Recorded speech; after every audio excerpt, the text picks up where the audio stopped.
రావణాసురుడు మహా గొప్ప శివభక్తుడు అయినప్పటికీ సాధారణ ఒక మానవ శరీరంతో ఉండి సాక్షాత్తు ఆ మహాశివుణ్ణి ఎలా ప్రసన్నం చేసుకోగలిగాడు?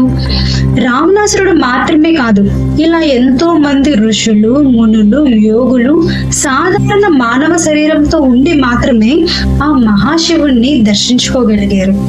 వాళ్ళలాగే మీరు, నేను కూడా ఆ మహాశివుణ్ణి దర్శించుకోవచ్చు. దానికి ఉన్న ఏకైక మార్గం ధ్యానం. ఏంటి ఇప్పుడు ధ్యానం గురించి చెప్తున్నావా అనద్దు. మీకు తెలుసా, ఈ మహాశివరాత్రి రోజున శక్తి అనేది నేల మట్టాన్ని కొన్ని అంగుళాల దూరంలో తాకుతుంది. ఇలాంటి ఒక మహాపర్వదినాన ధ్యాన మార్గాన్ని అనుసరించి సమాధి స్థితిని చేరుకొని ఆధ్యాత్మిక అనుభవాల్ని ఎక్కువగా పొందే అవకాశాలు ఉన్నాయి.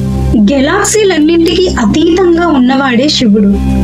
ఇంకో రకంగా చెప్పాలంటే ఈ విశ్వమే శివుని యొక్క శరీరము.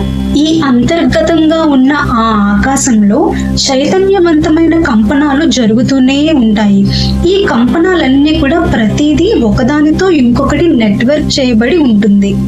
ఇదంతా కూడా ఒక సమాధి స్థితిలో జరుగుతుంది. సమాధి స్థితిలో ఉండేది కేవలం విశ్రాంతి మాత్రమే.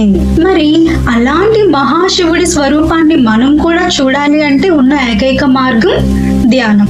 ఈ ధ్యానంలో మేల్కోవడం, నిద్రపోవడం, కలలు కనడం, ఈ మూడింటికి అతీతంగా ఉన్న సమాధి స్థితిని మనం చేరుకోగలిగినప్పుడే ఆధ్యాత్మికంగా ఆ శివుడి స్వరూపాన్ని మనం అనుభూతి చెందగలుగుతాం. ఈ సృష్టిలో మంచి ఉంది, చెడు ఉంది. అలాగే శివుడిలో కూడా అగ్ని ఉంది, నీరు ఉంది. శివుడిని రుద్రుడు అని అంటారు, అలాగే భోలేనాథుడు అని కూడా అంటారు. శివుడిని సుందరేశ్వరుడు అని కూడా అంటారు, అలాగే అఘోర అని కూడా అంటారు. అలా మొత్తానికి ఆ శివుడు ఈ సమస్త సృష్టిలో మంచిగాను చెడుగాను ఒక కరుణావతారంగా నిండి ఉన్నాడన్నమాట. శివసూత్రం ప్రకారం శివరాత్రి అనేది శివుడి యొక్క 4వ స్థితి. ఇది ఆ శివుని యొక్క రాత్రి. ఈ మహాశక్తివంతమైన మహాశివరాత్రి గురించి రుద్రాష్టకం ఏం చెప్తుందో తెలుసా? నమామీశ మీశాన నిర్వాణ రూపం విభుం వ్యాపకం బ్రహ్మ వేద స్వరూపం నిజం నిర్గుణం నిర్వికల్పం నిరీగం చిదాకాశ మాకాశ వాసం భజేహం. ఓం నమః శివాయ. ఈ మహాశివరాత్రి రోజున అందరూ నిశ్చలమైన సమాధి స్థితిని పొందడానికి ధ్యాన మార్గాన్ని అనుసరిస్తారని ఆశిస్తున్నాను. అందరికీ మహాశివరాత్రి శుభాకాంక్షలు.